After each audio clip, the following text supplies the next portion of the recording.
everyone. Welcome to the Muse Memorandum. I'm your host, JJ, and I'm back with another wonderful guest today. I have my friend and extremely talented person, Keats Ross, here with us. And he's a writer, musician, Hauntomancer, which I'm sure he's going to explain a little bit further for everyone, and just an all-around wonderful guy. So I'm excited to have him here with us today.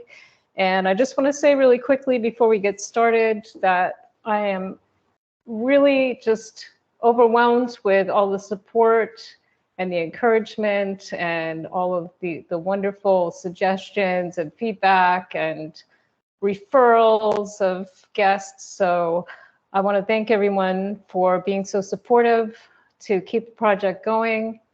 And I have several guests lined up for the rest of the year for the show and a bunch of submissions for the weekly blog. So thank you, everyone.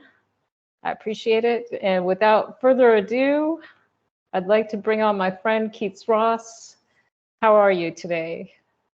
Good. How are you? Thank you for that too kind of an intro. I'm good. And yeah, congratulations on this. You were born to do it. I'm so excited that you took the leap and are getting into it because the conversations have been fantastic. And I'm very picky, just to let you know. Wow, thank you. I love it when people yeah, say I mean, that. it's, Like, yeah.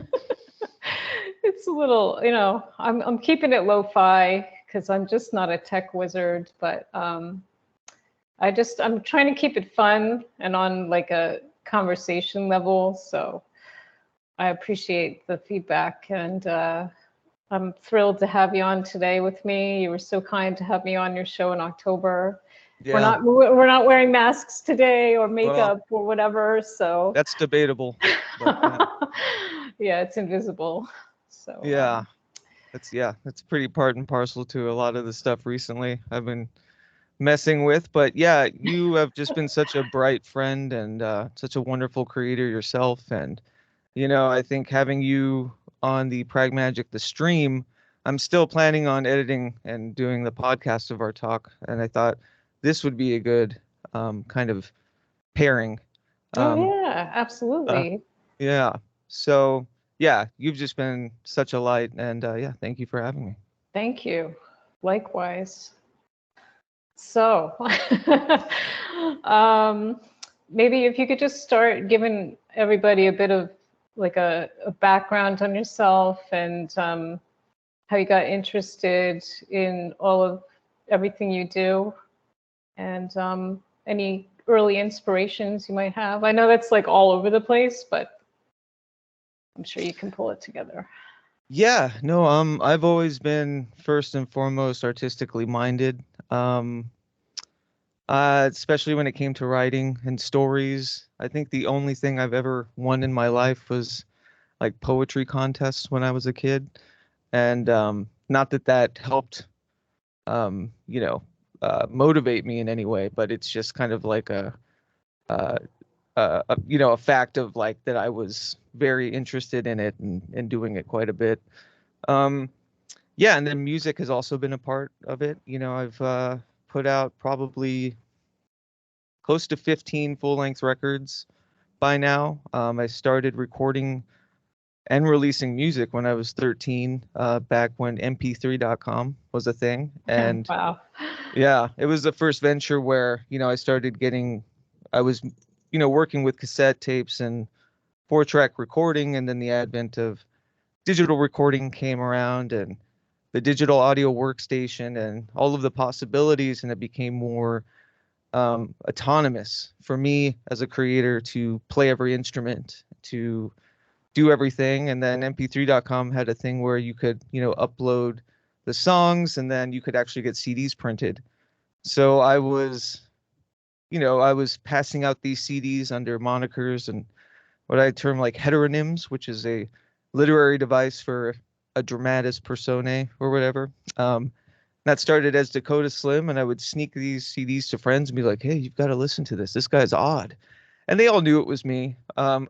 You know, but was always trying to get people's honest opinion without any, kind of relation, I guess, like, or somatic relation to the work, to find like what people really thought. And of course, people weren't that interested, or they thought it was too odd, or, strange. And I just kept up with it. And I've moved around the country my entire life, very wayfaring and a vagabond, lost soul kind of, land of Nod kind of thing. And the entire time, like through my entire life, the one thing I've managed to do was write or make a record. And those are kind of my documents of where I've been. So I look at my discography as kind of a journalism and documentation of the self. And, I started writing for disinfo.com when I was pretty young, and exploring kind of metaphysical means to enhance and inspire artistic processes, because that's to me, magic is art, and vice versa. It's, we can sit on the spires of all these like highfalutin ideas and all of that, but really the pragmatism of needing to create and needing to remove yourself from kind of the somatic reality, I think is like one of the most genuine forms of spirituality. So yeah, so it's been a long storied documentation, through all of my personal changes and, missives and different things that I've been through. I've always managed to create, and that's been my anchor to the world. And yeah, I still do it, and probably ad nauseum. So it's forever experimenting, forever Well, documenting. Yeah. yeah, that's great though. I mean, you're always spinning so many plates of just really incredible, talented, creative things. And I think, it's okay to keep experimenting like that. I think that's the best thing to do, to really get a good sense of yourself and where you've been and where you're going and all that. What I wanted to ask while you were talking, I was thinking about, you're talking about making basically a recorded timeline of your life. Mhm. And I was wondering if you ever go back through your older work and recordings and journals, and what do you, so you do, what do you, Oh, I think you stalled a little bit. uh-oh. Oh, there you go. There you are. Oh boy, it should be So yeah, fine. you were talking about going back to these documents. Yeah, my recent work, Haunt Manual, which, I call a living grimoire, but it's really a journal about kind of memory, ghosts of the past. It's a lot of philosophy and artistic expression and how it's related to me over the years. And I kind of use the idea of hauntology, which is very much a philosophical idea of repeating patterns and motifs in popular culture. And I started using it and saying the hauntology of the self. So going back and finding lost synapses of artistic whims and wonders that, you might have lost sight of, or, get buried under the minutia of years and experience. And so there has been a lot of like spelunking into the past and albums and what I was intending to do, right? Rather than what came out. And yeah, so it's kind of like this sample culture of the self, and bridging those times of the past where, they were otherwise finished, but it doesn't have to be finished. It's kind of forever permeating and changing. And, I'm very much against that. Once a work is out, it's done. You should be able, as the creator, to manipulate it and kind of regurgitate it, or, be oppositional towards it, um, because everyone has that right, even to the music or art that you do, right? So it's kind of like taking it back and figuring out the intentions, what inspired me throughout these things. And yeah, so that's been the the recent work. So that's very much, what has been like maddening as of late, but in a good way.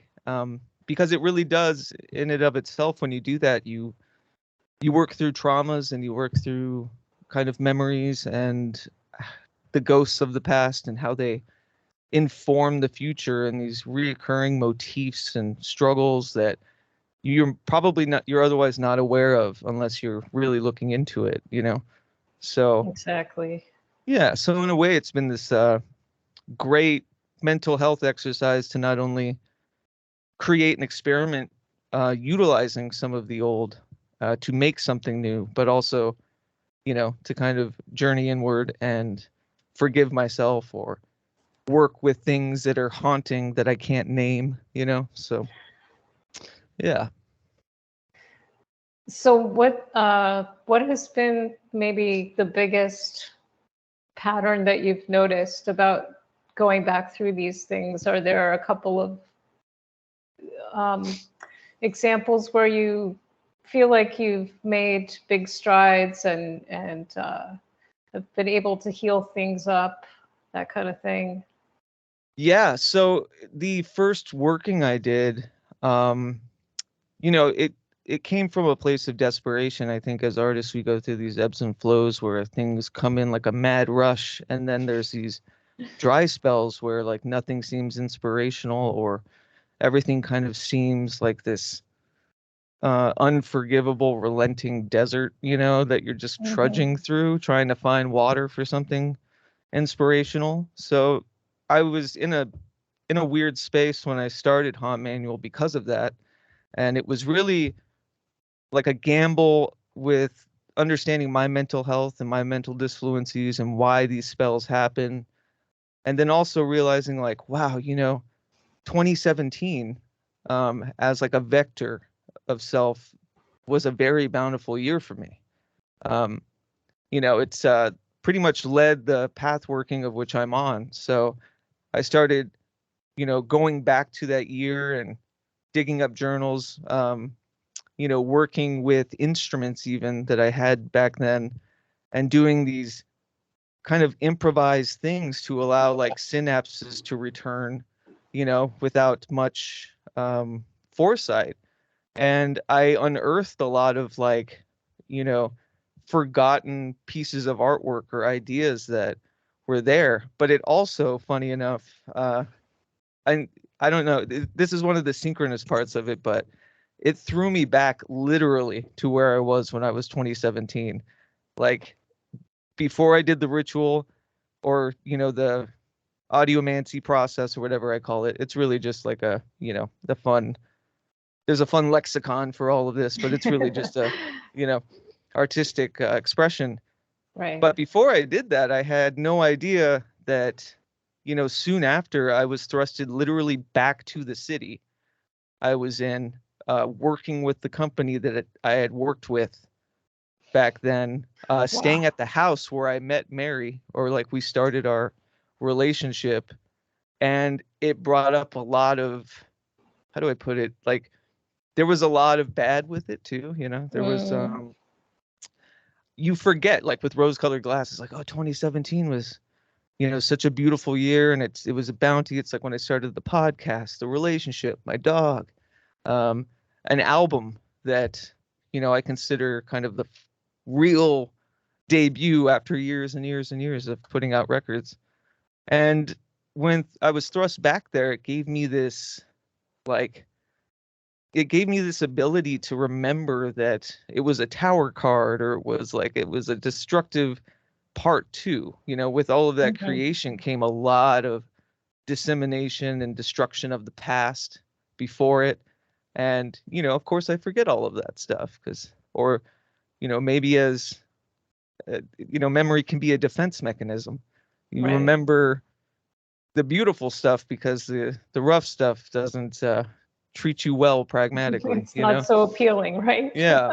And so after doing that, I was thrust back and had to deal with a lot of it. It was like it allowed me to say goodbye to things. It allowed me to, yeah, it allowed me to kind of yeah, forgive that part, but also know that it wasn't so rose colored. And it, was a really big personal exploration about my memory and, the folklore we tell ourselves and the folklore that we create.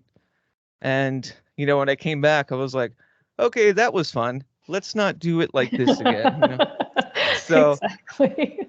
so the next one was like, okay, I'm not going to focus on a year of the self. I'm going to focus on an aspect, something that's been missing, that I really cherished from the past. And of course, to bring into the present. And it, when I was young, it was this ability to, free from all of the judgment of the world, is to tinker into the night, without any expectation of what I was doing, and, make these like mutant sound collages or circuit bend keyboards. And it was like I was a mad scientist discovering new sounds and, ways of doing things. And so you know, I focused on that in that next working or whatever, and it gave me the working itself became an album of something very similar that I would have put out in high school, but with my knowledge now, and it gave me like a freedom to work under another moniker and do this weird improv Casio drum machine circuit bend thing, something very different than what I normally do, or just a part of what I normally do. So that was super beneficial, and it just inspired new avenues by thinking about what I had missed about the kind of conventions or free from conventions of artistic working and adulthood, and after years of putting out stuff, there's, like a subtle, I don't want to call it an ache, but there's like a subtle knowledge of how beautiful it feels for the release of that thing, but how unsustainable that is. And a couple of days, you're just thinking about the next thing. It's like this hungry ghost needing to fill, its big belly, but can't fit the things down its tiny throat, So, so that was, a big aspect of it. And it kind of worked me through my feelings about success, or what I consider, you know, um, translatable, I guess, to a wide audience, or things I never really considered or cared about, and it fortified those wants to not care about that stuff so much, So sounds like a big sort of liberation event for you in a lot of ways. yeah, and there's also a liberation in knowing that there are parts of that. Like I want, say, people like you or Mary or other artists that I enjoy, or like look to their work and are extremely respectful for. I would like them to get it. You know what I mean? Like I would like them to enjoy it or understand where it comes from. So that was something I hadn't really put into words or, considered. It was always just like I don't care. I'm just going to do it, and what happens is what happens. So it was cool to feel that there is a part of me that does care about some sort of reciprocation of respect or inspiration that I get from other artists that I enjoy, or creators or thinkers, or whatever. So that was a eureka moment of, I'm not so alone kind of in this spiraling, creative chaos, is that there are echoes of human need, that are there, and not so alien at all, kind of a feeling. So yeah. Sounds like a great testament to the evolution of self to me. Yeah. And that's essentially what it is. It's just in my own way of utilizing my folklore, the stories I tell myself, my past. But the entire objective is to do something new with it. The entire objective is to, merge the past and the present into kind of this, unknowable future, this experimentation of the future, finding things that inspire me. It was like through these modes, I just hit this fountain, and it's everything. It's tethered all of the mediums that I'm creative in, whether it's like the podcasting or video or film, stories, fiction, music, experimental music. It's all in there, and it like all connects, and it came at a place where I was yearning for like a focus.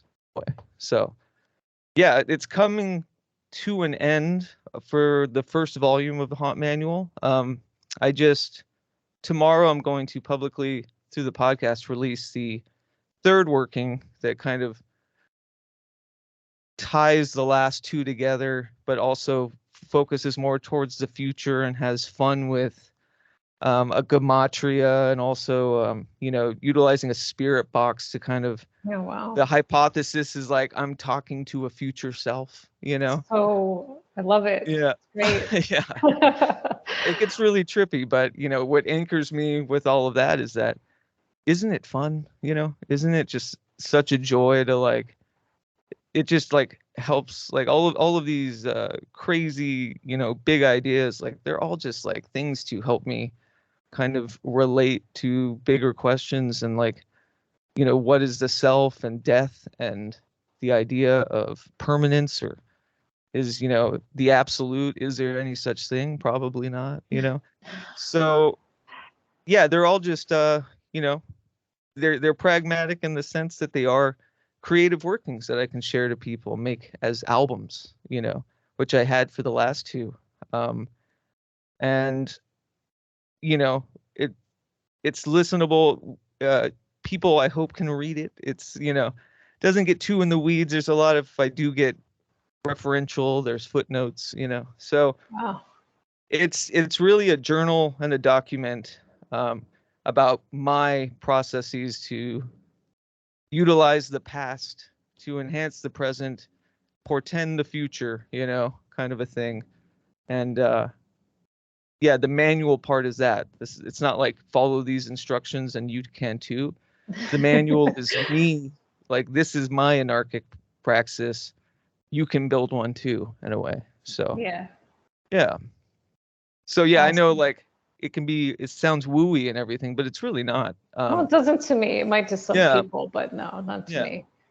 It's fun. I just it's a lexicon that can answer a lot of, those questions by still utilizing the same vernacular, but using it in artistic ways to express something that is otherworldly. But at the end of the day, I cheesily make up my own vernacular and lexicon for it, which is where Hauntomancy comes from, I love that. which is basically just the practice of the hauntology of the self and creative kind of ritualistic workings. That's all it is. Um, it's there if you want to get deep and weird with it, but it's also very practical, Yeah. Yeah. Well, I was thinking about when you mentioned earlier, you were talking about you called it collage, Mm. and to me, bringing all of these different elements together, it does sound like a collage to me. And normally people think of visual collage. Like for me, I've done a lot of uh, analog paper collage with Mm-hmm. magazine cutouts and things like that, and just mixed media in general. So um, I didn't really think about that. That the music and all of these other media elements could be brought together as a collage, and I think you've really successfully done that in an audio visual type of presentation. Um, I'm trying to think of where I'm going, but Yeah, no, I mean, I agree. I think it kind of correlates to like the William Burroughs and Brian Geisen idea of the third mind, which are these two disparate parts that you're bringing together that kind of communes or converses in a third way. And they used cut-ups for that. So the macro is like, yeah, the Haunt Manual and all its like mediums is a third mind of all of those things. But the micro is also the intentions and processes within the music, the tools I'm using, the the if you were to, scissors, what kind of paper, what type of scissor sort of thing, which is intentful throughout. Like all of that is extremely intentful. All of the tools are there. But in the bigger picture, you're right. It is a very much like a mosaic of self, you know. So yeah, I agree. Yeah. So, what are some of the real standout moments to you as far as this is where I want to get a little woo, Okay. just a little woo, with any kind of unusual audio um, happenings, things like that. Ooh, I'm glad you asked. Yeah. I love that stuff. So when I was a kid, I had a term for them. Because I would make these cassette collages off the radio and also record stuff on top of it, these kind of mutant things. And I used to go to sleep at night listening to them, like kind of meditating to my work in a way, like utilizing it as some sort of like dream canon or something. And I used to call them aminals, because there were these unintentional like voices or um, if you want to call it electronic voice phenomenon or whatever, but I think it's, magnetic atmospheric things that help trigger a pareidolia that, I'm listening to the subconscious through these kind of like mistakes in the collage or things, that are talking to me. And I called them aminals, and that purposely with the misspelling of animal, because I had no other term for it. They sounded like animals but weren't. You know what I mean? And I Mhm. was a kid, so I was like aminals. But Wow. that has stayed with me throughout the entire thing, uh, or entire practice of audiomancy, or kind of these uh, processes of meditative, physical, and mental exercises in kind of creation. Everything from being in a dark chamber with a speaker and a guitar and being lost in the sounds, and to it like me actually having communion with things, and uh not entirely sure if they're like, ultra terrestrials or just it just triggered my dream, you know kind of working the hypnagogia of like me actually making waking dreams with the music. Mhm. And but there's been, and this is the funny part, I don't think I'll ever have an answer for it, and every time I dig into it, it gets um more preternatural in a way. Like there was one dimming session that I've written about, I've made a video about it, when I was I was doing that old kind of form of audiomancy where I would shut myself away, kind of like a deprivation chamber, Mhm. getting lost in sound and meditation. And I noticed that I was kind of chanting this thing, and it went "Drew, drew," and I was recording it on cassette tape, and it kept going and going, and I had this mental visual of these like beasts on a mountain that were like kind of dancing around and with yellow eyes, and they were looking at me, and it freaked me out, but I was super excited at the same time. um and I wrote about it, and then a week later I was flipping through a very archaic book, like an encyclopedia of sorts of theology, and just flipping it, nightly kind of, reading sort of thing. And I saw there was a talk about a Zoroastrian mountain beast called the Druj, and it was Druj. And I knew in my mind the Druha was Druja, Mhm. Druh, and I saw Druj, and it described these things as I had seen them, but I had not ever heard of that before. It That's was like this incredible. retro-causal, like provability of things I don't know, but yeah, that's just one example, and it does still happen a lot. There's many a cast of characters in the new working where I'm using the spirit box. There's a group called Listening Post Alpha that I've been doing work with, and they do magical workings with, communing with the spirit box, and then they use the ALW cipher to decode the spirit box's transmissions. So it brings another layer in. And of course, my anarchic sensibilities are, I'm going to put that in my audiomancy practice, What could go wrong? Exactly. But yeah, and, through the transmissions that you could hear, it's called the prospector ritual. You can hear the spirit box in it. And I've mixed it so like it when it comes out, it comes in. And I was just listening to it in headphones, like playing drums, guitar, kind of being guided by it in a way, but not really talking to it, Mm-hmm. And through the decoding, like it's gotten real spooky and really fascinating. And it kind of helps my hypothesis of this idea. It could be something as simple as pareidolia, but it's also like this preternatural pareidolia where you are conversing with your subconscious in a way, but it also is like, what's the concept of a guardian angel or a holy guardian angel if it's not kind of your supra self, like your Right. most potentialized, self. And so there's a lot of things in my recent workings that definitely help ensnare both of those ideas. So um, yeah, it's really It's really fascinating. fascinating. Yeah. Yeah. It's got me thinking about like all of the hauntology, the hauntomancy, the revisiting of the past, and you're moving through all these different timelines in the same area of time.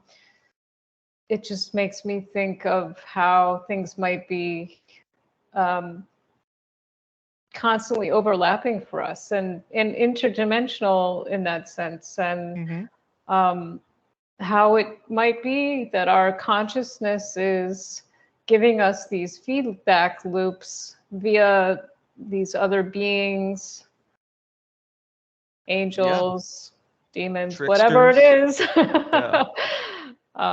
What were they called? The Duhas, The the Druge. Duja, the Yeah. Druge. Yes, things like that. Yeah. It's just I like to think of it too, and the way my mind works with it, um, is that there's an imaginarium, right? That where ideas are coming from, and the collective unconscious, simply of all of these things we create, these thoughts kind of exist floating, whether they're nebulous to us or connected to other things. And I like to think that when you something theological like that, where there's a deep belief and a deep kind of cherished concentration about things being real, they become real in a sense. mhm, And so dip into, like, it's archetypes, right? It's mhm, you're kind of experimenting with archetypal vectors of humanity and storytelling and folklore, and there's they're heteronyms, which in the kind of linguistic sense means they're the same words, or they're different words for the same thing, yeah, you know and yeah, my thing is, I'm logging what my words are, basically. But I think there's definite tether and communion with other people, their experiences, their words for these things that are probably universal, but at the same time, just like a beautiful human prospect of, the Imaginarium at large and our ability to do that. So, yeah. blowing me away. So I like to ask if there's any people along the way that have had a real impact on you and the way that you create and just you as a being.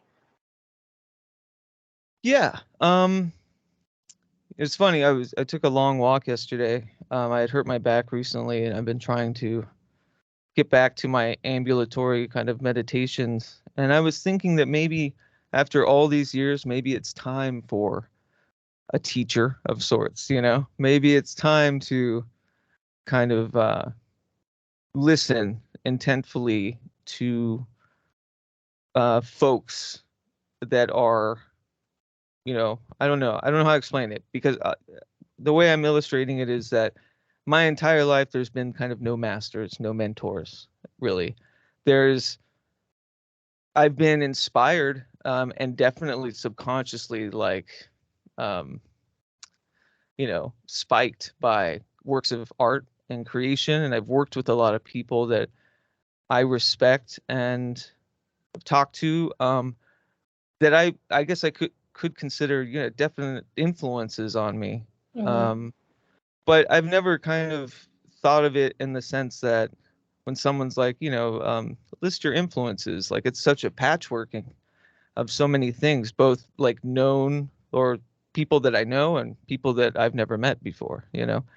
Um, but when I was young, I think my father was a big source of the continuing, like, spelunking into these big ideas and metaphysics and whatnot, because when I was a kid, I grew up in the Southwest mainly with my mother. But I would see my father every couple of, or a few times a year as it was. And at the time he was living on a compound with Marilyn, or he wasn't living on the compound, but we were there all the time. Mm-hmm. Marilyn Ferguson's compound, who wrote The Aquarian Conspiracy. And, I'd met Timothy Leary when I was young, Mm-hmm. Robert Anton Wilson. Robert Anton Wilson's still a big um, cosmic trigger for me.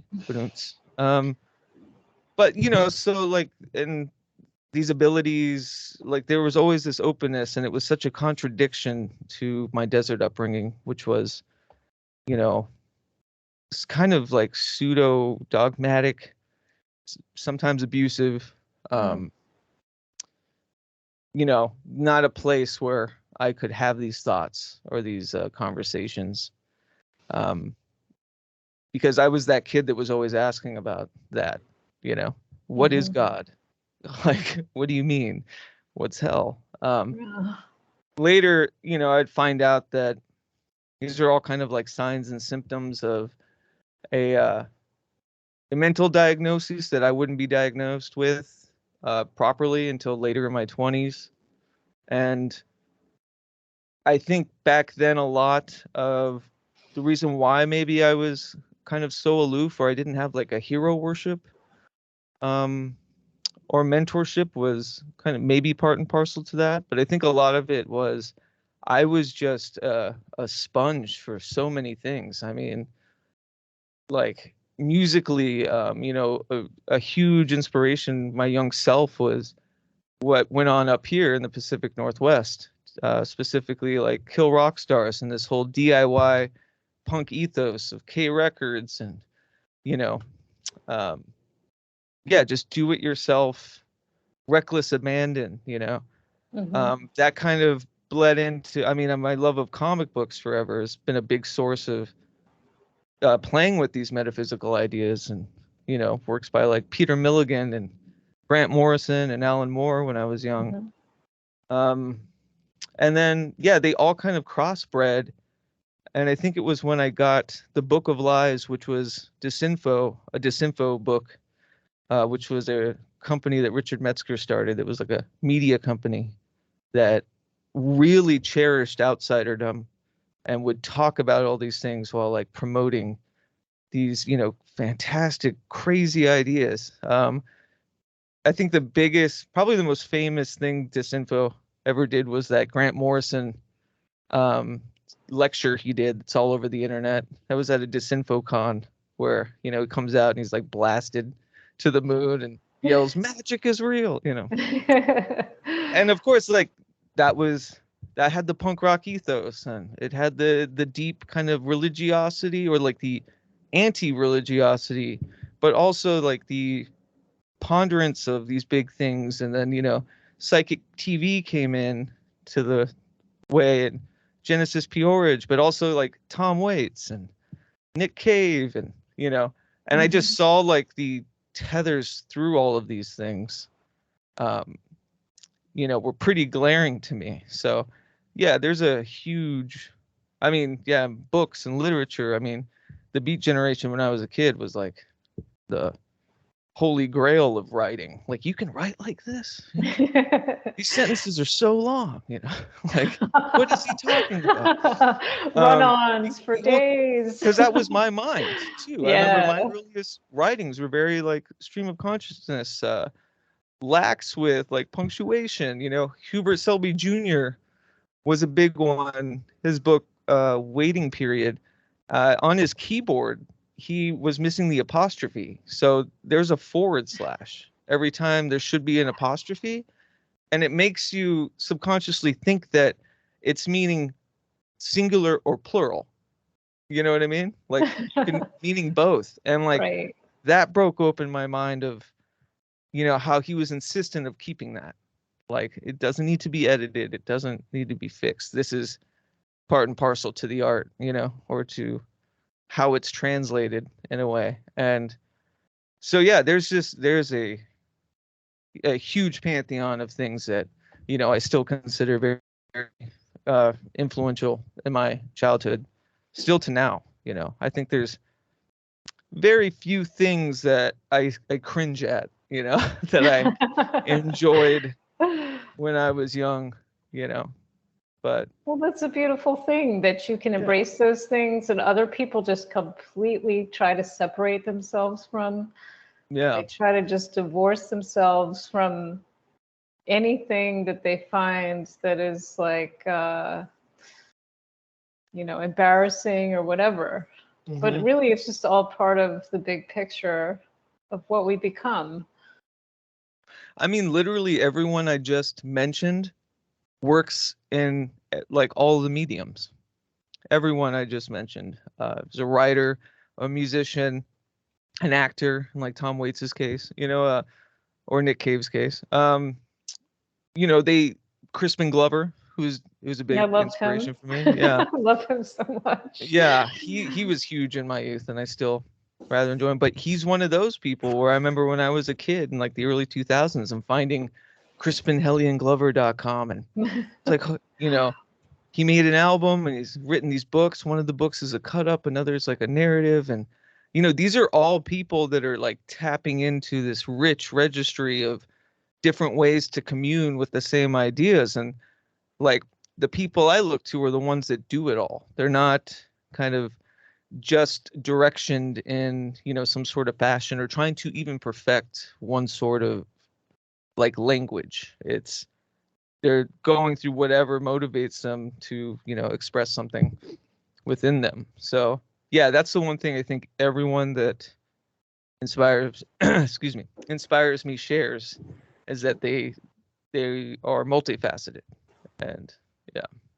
I love that. I really appreciate that too, because I feel like you're one of them. Yeah, exactly. In this world where, they try to force us to do one thing and be one thing, keep one label. So yeah, I have a big appreciation for that. And it makes me think about the different names that you go by for your projects. And yeah. So there's a freedom in that. I want them to kind of stand on their own kind of prism, right? Like, I could put everything under Keats Ross, but there's so much baggage that comes with that. And there's so much, there's so much weight with just that name, and how it's charged and familial and all of these things. And it's like, there's just a freedom in, the heteronyms, or the, different personae or whatever. I know that folks have a hard time keeping track of all of them. And I used to struggle with that. Like, oh, he's got another project, but like, the new project isn't dissimilar. Like, the new Rebel Raws thing that I'm working on isn't dissimilar from Dakota Slim, in that it's me doing everything. It's just a different viewpoint because these characters themselves become real and then have limitations. Like Dakota Slim wouldn't do this sort of thing. You know what I mean? Or like wouldn't write a song like this, or they become limiting in it of themselves. And I'm still working on the death of Dakota Slim because his story is, you know, it's been aching for a while. Just I have this big fiction that I've always been working on about like releasing him, and letting that go. So yeah, they become these, what starts as a freedom, can be chained to limitations or how you kind of view what this person is, but they're really just characters, all characters of the self. They're just masks, like we were talking about. Yep. That's in the what I was beginning. thinking. Yeah. I love that actually, because it reminds me of how, I mean, this is at least how I feel about things here, that we are some other greater spirit, soul, other larger being out there somewhere. Maybe we're in here, I don't really know, but it does seem like we choose these different vessels to experience things through. And so it just makes a lot of sense to me that you kind of divvy it up that way, to use these different characters to express different facets and aspects of the greater self. Yeah. Mitch Horowitz, when I started Pragmagick, I had him on early on, and that was when I think you have a similar story, when people started to be out front about their like their woo-woo or whatever. I think the term was coming out of the broom closet, right? Yeah. But I had been under Rebel Raws about all this stuff beforehand, and I've had many people tell me professionally or as an advisor of some sorts, unwanted many of the time, but don't put your name on this stuff. Like, it'll limit your possibilities. And so there was a time where, Horowitz had mentioned, like, you got to put it under your name. It gives it that much more weight to talk about all these things and have like that fearlessness of putting your name on these things. And so I did that, and I did it all. But now I'm starting to understand, it's also through the workings of like Haunt Manual, that I am,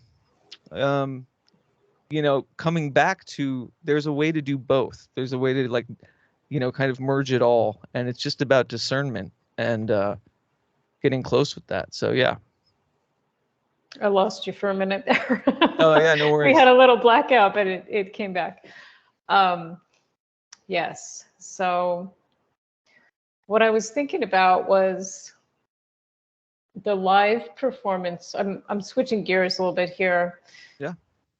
What do you prefer to just really hunker down and spend a lot of time in your studio just really playing around with things, or do you like more of a live performance situation? I guess the short answer is I do like both. I think that I found another way to do both, which is these workings for Haunt Manual are all streamed. So it is live improvised music that I'm making, but it's available to an audience if they want to view it in real time. It's unedited, so it is capturing a live performance. But there is a part of me, that misses kind of, the performance aspect of it. But there was also a big part of me that hated the avenues of which a lot of us were left to utilize, which was, kind of the bar scene, or the lugging of equipment and playing to uninterested people. And especially as a solo person that, does a lot of things, it's just, it started to become a reward versus,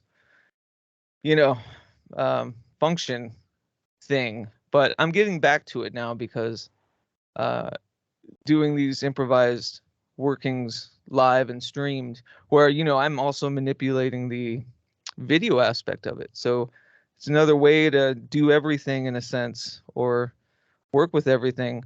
But now I'm getting into the inspiration of how to do that live, and figuring out the ways of doing that. And what's funny is through the Haunt Manual, like I was telling you, that first working, I was thrust back in Portland, and all those 2017 things like came full throttle. It allowed me to escape that loop and go into kind of a career that went back to live and events and event technology. And so that's what I've been doing mostly for a living now. And that has opened a whole new world and facet of just how wonderful the communion of technology and, human interaction and all of these things can be. So I'm listening to the synchronicities of it and going, you know, um, there's going to be a time when I've set it up in a way that I can do what I was doing on those streams live, and have it be kind of a visceral experience and not just a kind of ho hum boring band, or you know and again, I'm jaded because my background was, one of the many things I did was a live sound engineer. So I've seen it all, folks, over and over and over again. So that was why I kind of stopped. Was it stopped becoming fun for me, and it stopped becoming experimental in a way, and it stopped becoming theatrical in a way. Like I really missed that almost pretension, of folks in masks, or like it creating this visceral like theater with the music. And so yeah, now I'm starting to understand how to do it, and so I'm moving back that way. That That's is to say, exciting. in October we will be doing like a short West Coast tour. Me and my partner Mary, we've been working on her album, and so we are planning to do that, and I am looking forward to that, to you know the other side of that, which is just a very sometimes acoustic, but kind of very moody, kind of cinematic, quiet and loud, and the ability to use less and not go so crazy with the event stuff. So again, I like both, but yeah, it's been a while. The pandemic really, shook it all to its core. Funny Yeah. enough, I played a show March 13th, that Friday the 13th, at a venue I was working at in Denver as the booker and the sound person. And it was that day that we knew the national emergency was coming, so the venue shut down the next day. So that was my last live performance throughout the pandemic. And then I played up here when we moved to Seattle. I played a show, and that was nice. But I definitely want to get back into it and like figure things out and how to make it fun and interesting. And fun is loose. I mean, fun for me, right? It could be, it Yeah, could be, well, it could be, I don't know, abrasive or boring or whatever to somebody else. But I definitely need to enjoy it to do it.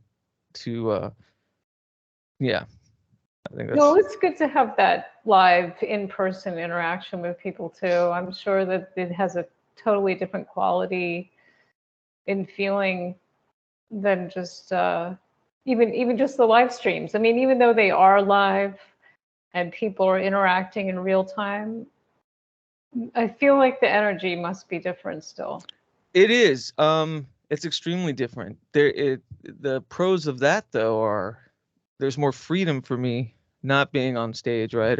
Right. Or in front of people. Like I just mean internally. Like there's mechanisms, even this, like I don't know if you heard my voice in the beginning, it was warbly because I have Mhm.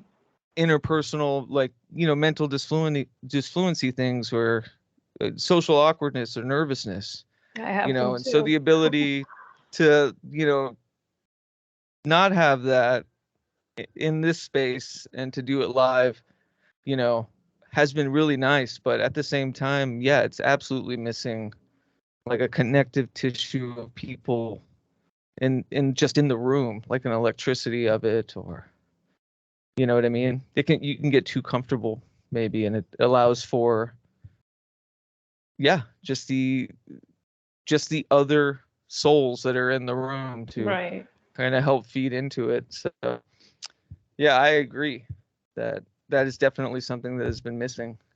So Well, hopefully we'll the get that one, back. yeah, I think you will for sure. And that's great. You're going to do the tour. And I like how you were talking about using less to get by with, because I think that really creates a lot of improvisation, which can Hmm. birth amazing new things. You just never know. Yeah, absolutely. And then kind of getting to the source of that, um, kind of trusting the way I commune with an instrument instead of like drowning it in a bunch of other things, or, is, yeah, has been really nice. And that's been something that's been coming up a lot lately too, was it's always kind of, I felt limited or embarrassed by what I call my cripple picking style of guitar playing. It's very, um, yeah, it's very unique, but at the same time, it can be very like limiting. And um, to get back to using less, not like hiding it in with crazy drums or all these things like live, and just to allow that kind of uniqueness to come through just the physical action, I think is really beautiful, and folks do it far better than I could ever. So it'd be nice to get to a point where it's just comfortable to break out the guitar in a room Hmm. and play in front of people. But after almost 20 years of playing live, it's still, it's still a roller coaster. Um, yeah, and I'm still hard on Yeah. myself too. I don't think I've ever came out of a show and went, "That was awesome! High fives all around." Yeah, I do know. I Mhm. do know how that feels. Because yeah, I've got that really critical thing going on too. Well, I was gonna say it's the thing I really love about you and your work is how you always bring other people into the fold. You do a lot of Mm. collaborations with other people, and you've got the We the Hollowed project. And um, what is sort of what do you get out of that the most, I think, is what I'm trying to get at here.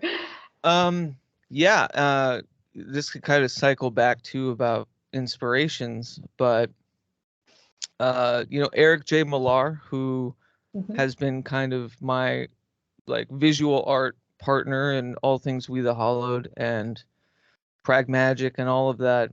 That's We the Hollowed really kind of distills down to just us two.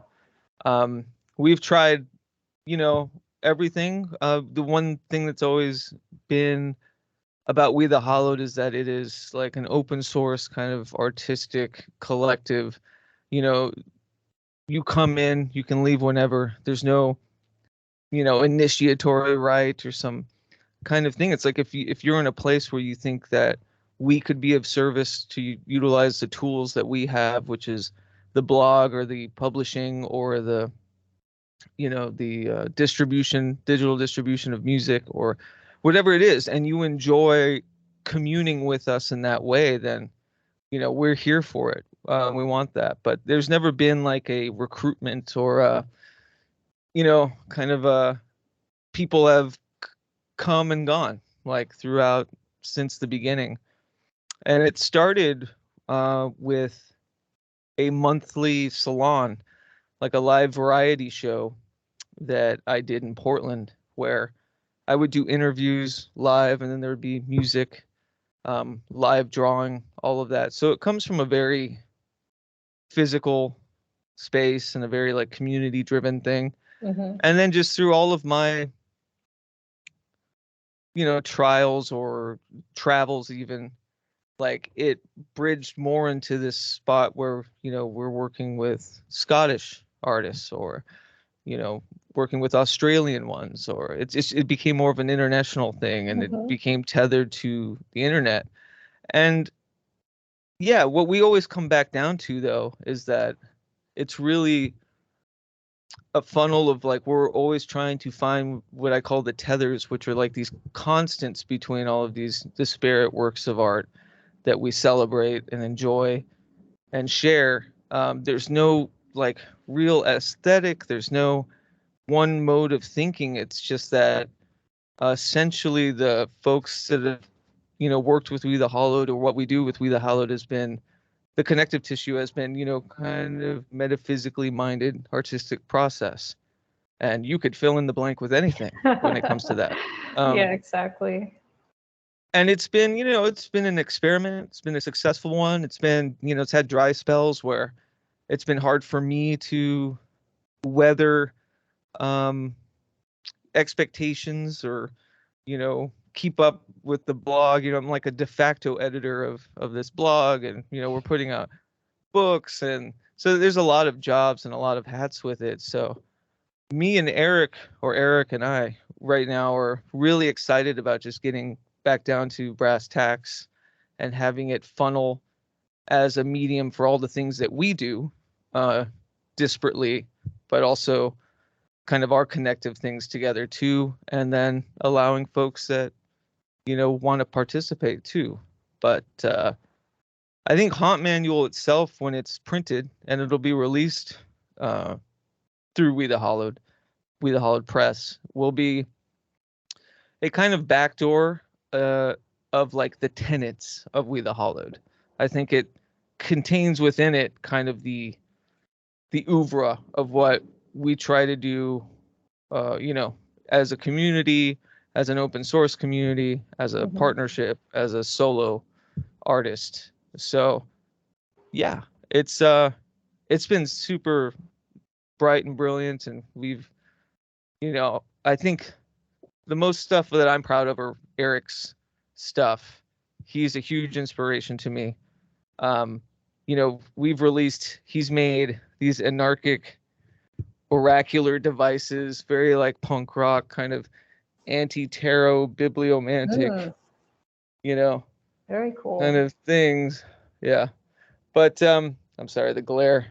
But yeah, we've released a bunch of books of his books, and there's a lot of philosophical writings in there, just like really beautiful, tethered artistic process, to deep thinking. And, we come together once a year for what we call the Hauntomancer, which is a huge live stream, which you were on last year. Yes. A big live stream, and basically just it's like what the We the Hollowed salons used to be, but now once a year, and kind of a marathon where we share everything that all of us have been working on, discuss it. So that happens usually around March 20th of every year. And we also, the last big thing I did was create an audio sigil where, folks, friends like our friend Nish, lots of people connected with Carl Abrahamson, Vanessa Sinclair, Derek Hunter, a lot of creatives and different mediums came together to put together an audio sigil, a collective audio sigil. And what I did was I tethered it all and mastered and mixed it into this like eternal return, beautiful, intentional, collective thing. And I made a video for it all.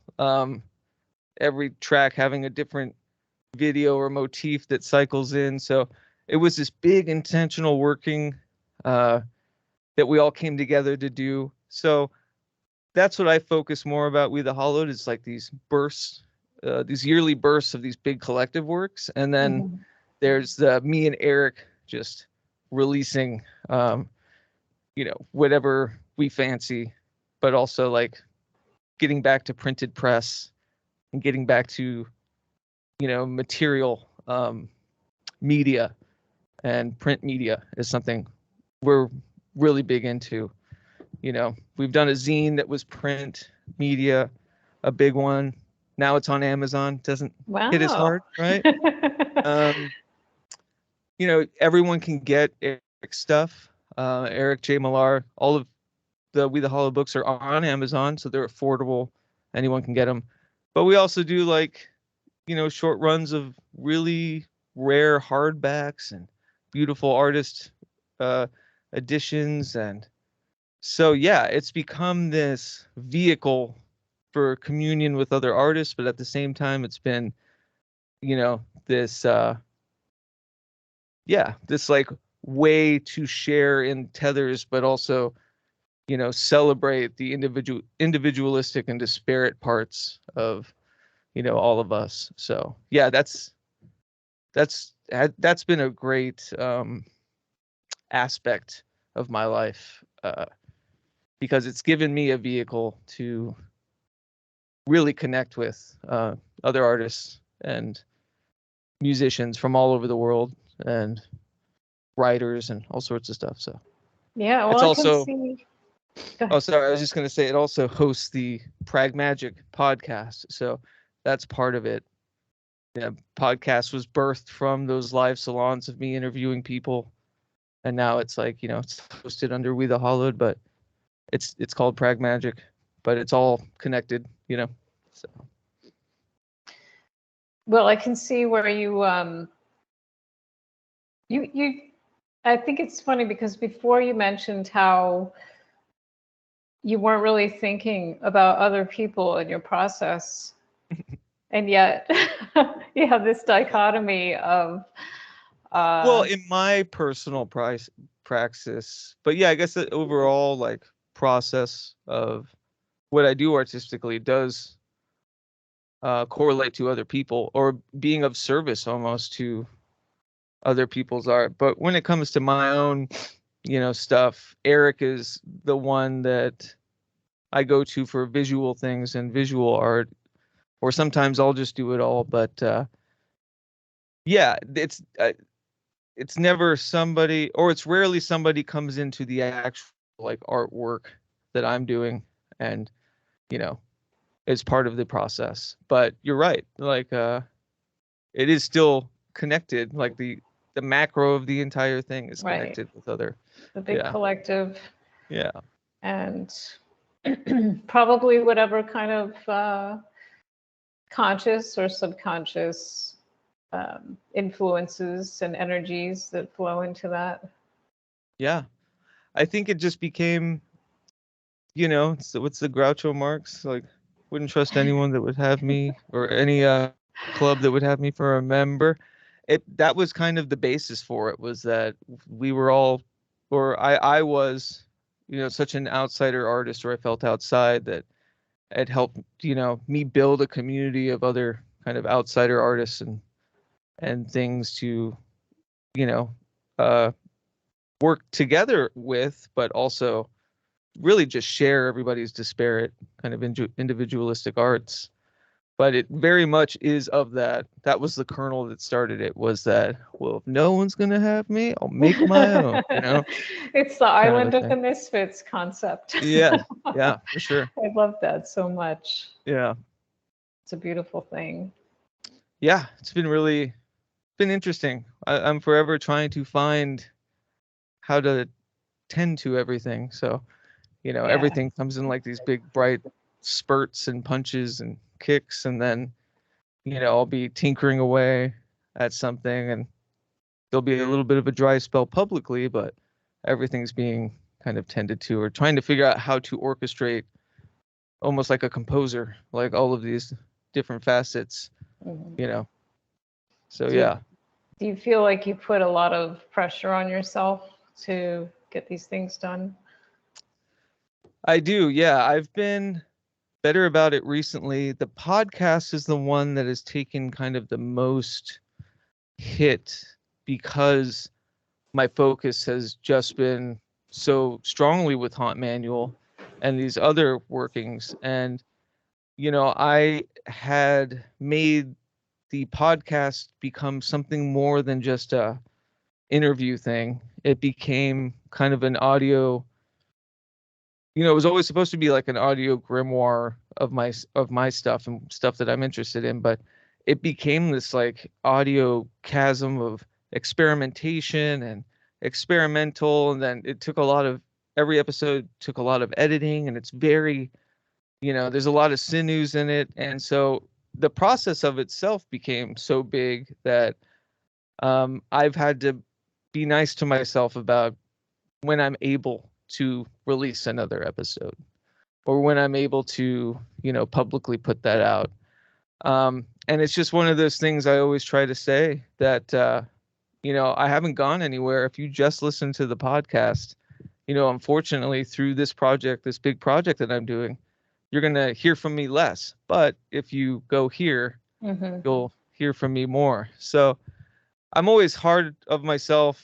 There was definitely like a feeling of self-sabotage, I think, with the podcast, because I got so bored with the format, and especially with it was always not supposed to be just a magic thing. There was the pragmatic part of it too, right? The pragmagick. So I interviewed, musicians and artists that, didn't truly correlate to those deep kind of occultnic ideas. And when it became that there was just so much of it getting lost in the sea of I guess the best way to put it is the episodes come out when I'm inspired to talk to somebody, or somebody's stuff inspires me. That's when I contact them, like, hey, I would love, I never treated it as a routinized, kind of episodic venture. Like, I even stopped numbering them because it was just too limiting. Like, everyone should kind of stand on its own, and it's a documentation of my process through podcasting in general. Like, you can hear from the very beginning, me getting used to the concept and to what it is now, which is just nuts and nowhere near what it used to be. I'm having a lot of fun with it, and characters, and and it's become a great outlet. Because I had to find that for myself. It's, I wasn't listening. I don't really listen to like a cult podcast, or I don't listen to, that kind of schema or that world anymore so much. So it was me trying to get inspired by, let's get into the pragmatic side, like the actual art process. And, I'd be lying if I said, if I just kept talking to people and wasn't showing what I was doing, like how it was, kind of intertwining. Like, there's that aspect of myself. It's like, I don't want to talk about it so much anymore. Like, just listen, right? Or just watch it. Like, here it is, an actual play. Like, putting my money where my mouth is about all these concepts. Here's how I utilize it. Here's how I use it to enrich my life. Here's how I use it to enhance and inspire, creativity. And I think once the podcast started feeling like I needed to, get big names or talk to people I didn't necessarily want to talk to, or use it as like a promotional tool for certain things, it lost my way. And so now I'm back on it as just like this rebirth of like a very spirited venture, with it. But, there was a self-sabotaging, like, it was, it gets great listenership and there's a good community with it. But I think there was a part of me that was like, wanted to set it on fire, because I'm just not, that's something I'm trying to learn to be better with, is is kind of success, I guess, in general, or people's expectations of me, or your perceived, or my perceived expectations exactly from other people. Mostly, yeah definitely mostly perceived. I have the same issue. And all of the mediums should come from like a genuine need to do it, and you can tell that with people's, whether podcasts or music, or you can tell it's just coming out of them. They need to, it's coming from you. Like, JJ, you needed to really start to document and catalog, like, the crazy people that you know, like the brilliant, other than me, but I mean, just like your long and storied, like beautiful tethers to all the art world and all of these things and bringing them all together, and you can tell when people need to do it, and you can tell when people are doing it for some other reason. And yeah, I just never wanted that other reason. So I started to bail on it a little bit, but then I found it again, I'm with you there. Even for this, I don't like to call this a podcast. I don't Right. feel like it is. I just feel like it's two creative people just shooting the shit. Yeah, no, and I agree with that. I and think podcast has become limiting as a term, yeah. because yeah, absolutely. Like what I've been doing with Pragmagick, I would call it like an audio stream or something. You know what I mean? Hmm. But it's produced, so stream has baggage. Because like some episodes you'll just get like an entire audiomancy working, and I won't say anything. It'll just be this barrage of like sonic chaos, like the next episode will be something completely different, or it goes back to show like I reserve the right to do this however the fuck I want. You Right. know what I mean? So Yeah. yeah. That's the beauty of not putting yourself in a box with all these different words and labels that we feel the need to put on ourselves. And I All think that that's viable. pressure. Hmm. I think that's viable. I get into a lot of semantic arguments about, but it is a podcast, or what you're doing is chaos magic. It's like, okay, maybe to you, if that helps you like tether or resolve like what you're listening to or what I'm doing, right? But I am not going to call it something I don't think it is. And, I think there needs to be more lax kind of understanding from listenership or viewership about maybe even what the medium is and what our conventions of thinking what a podcast is, or what, a live stream is, or, there's all these ways to break those conventions. And it sucks when it gets roped into, Mhm. those kind of chasms of labeling, which seems so popular Exactly.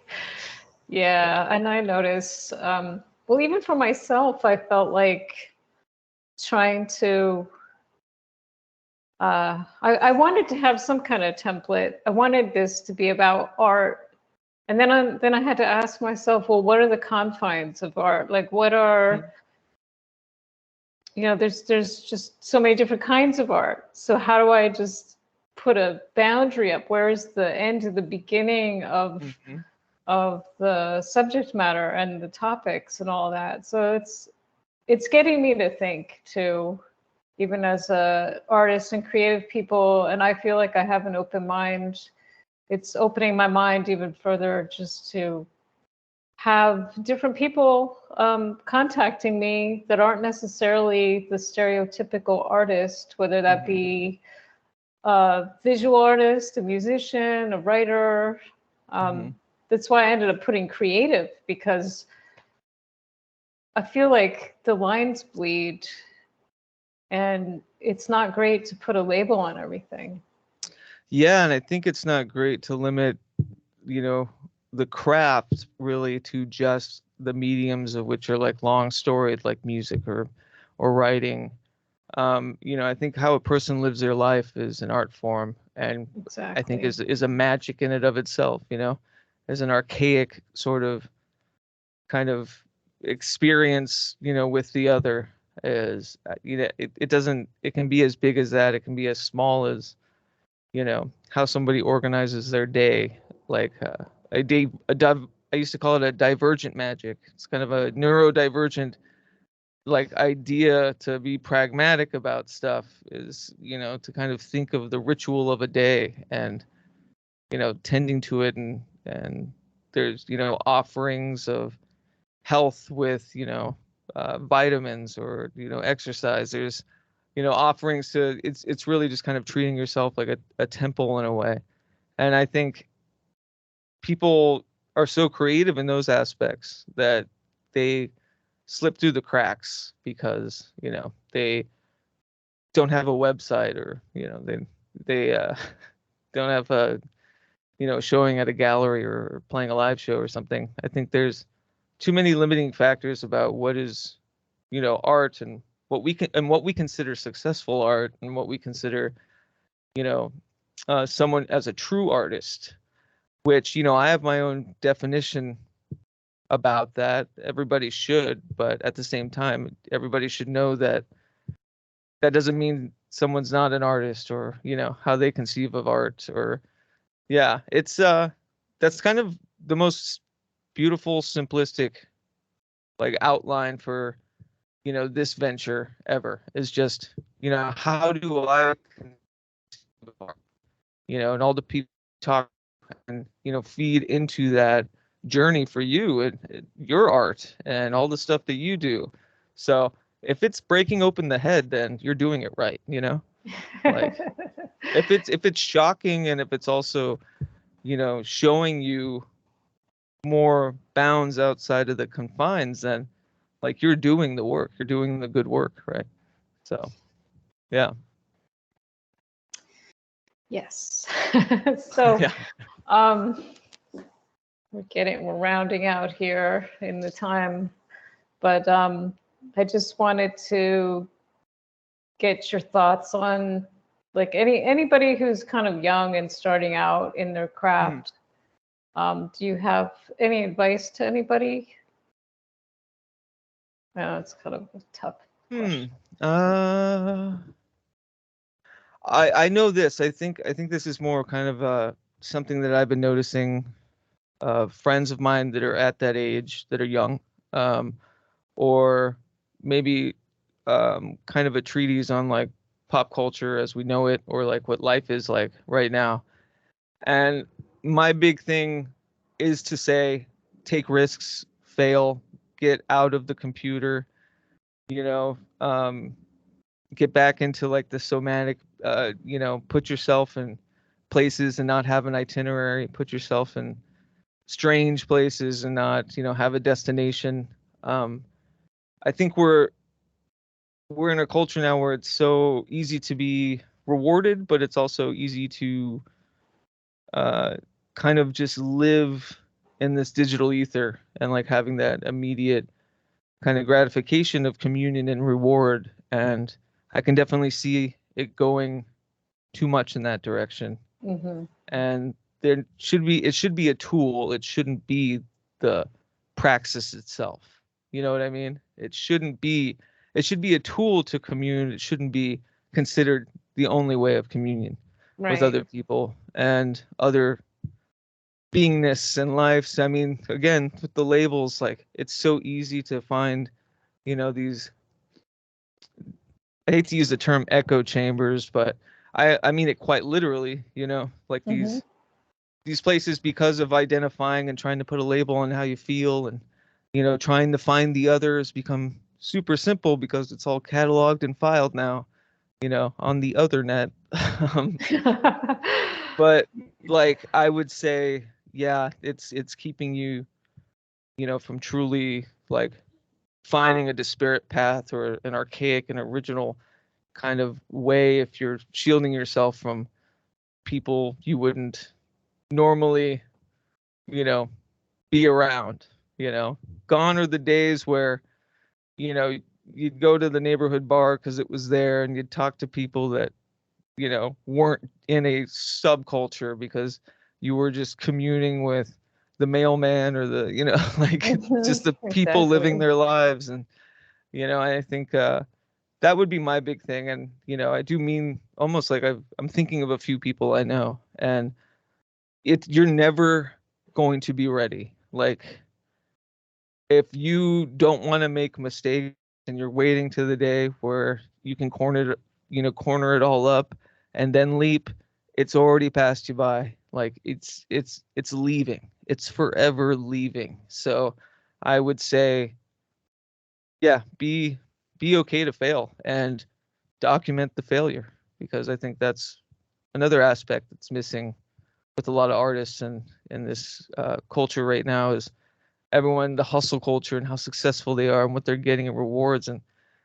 that's just it's just false. And it's I think true connection is made through failure, and I think true connection is made through like the missives and the missteps and the human error that we have. Right. You know. Yeah, it's all Yeah. of the, it just, everyone seems to want to present this perfect package to the outside world. Like all of these face app filters is making me think of, there's no celebration of the failure and the process and how you arrive at a certain place that you might feel successful or whatever. Yeah, and I would just say, yeah, kind of redefine what good enough means, because it's not good enough for you right now, you know? And I think that's a big thing was, people just they sit idle. And there's so many great thinkers that, I'm connected with, and just brilliant humans that, you know, they just need the push to like, really, yeah, just, I don't know, to find their avenue instead of, you know, kind of waiting for the right moments. And I think maybe essentially there isn't such a thing as a right moment, Right. So I've yeah. seen so many people wait for that right moment and they, excuse me, excuse me, oh my gosh, they never get there and it does pass them Right. by. It's always leaving, it is. And you're right about that. Yeah. And I think study about what is the right moment. And I think a lot of people will find it's their idea of failure is what the expectation of others or what other people consider. And I think once you kind of distill it down to that and realize like, oh, that doesn't essentially matter, at least not to the right people, then what's holding you back? Is it discomfort?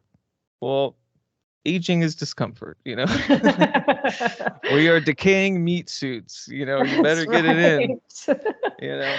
So yeah, I'd say a big thing for me was yeah, and like whatever failure you go through, like, um there's retribution, there is redemption, and but you got to get to the other side first. And I think Exactly. that was a big thing was, you know, you can't just idle in within, any kind of construct of stagnant or static or safe, no such thing. Everything's forever moving, everything's forever permeating and changing at the same time. So, yeah, that's what I would say. Bravo. Great advice. Watch, everyone's that takes it is gonna blow up half of the world, but some things need to burn That's to right. rebirth. It's true. Yeah. So, but yeah, I've never considered it like I've never considered that question before, and that's definitely the first thing that came to mind. Because it is something that has been haunting me lately, just about kind of the digital ether and how we all connect, and you know, that's all great and fine, but you gotta pump up the other one too. You gotta if this isn't enriching your life, or like your somatic temporary kind of presence in this universe, like, then it's not beneficial. And you know what I mean? And if it's only that, then it's not beneficial. It's like, you know, There's got to yeah, be that good balance, I think, yeah, always. neither, either, or. Yeah, the contradiction, that third mind, it all comes That's back. right. Yeah. Well, thank you so much for coming on with me today and dealing with all the weird tech stuff Yeah. and just, I know you're still healing up, so I just appreciate you sitting with me for a while and sharing with Yeah, everyone no, about yourself. thank you. You make it awfully easy to speak about any of this stuff with ease. Yeah, I really appreciate it. And, Oh, love you thank very you. much. I And love you thank too. you for having me. Yeah, there often when I'm a guest on something, it never feels as fluid or I'm as comfortable. So Oh, it takes a thank you JJ. for the kind words. Yeah. Uh, all right. Well, so we'll put all your links. I'm going to do a little blog write up and Okay. also put the links on the video when I put it out sometime this week. So Cool. Yeah, Thank let me know what you. you need. And Yeah. I'll send you all the links when it's done. Sounds good. You know where to find me. I do. But, all right.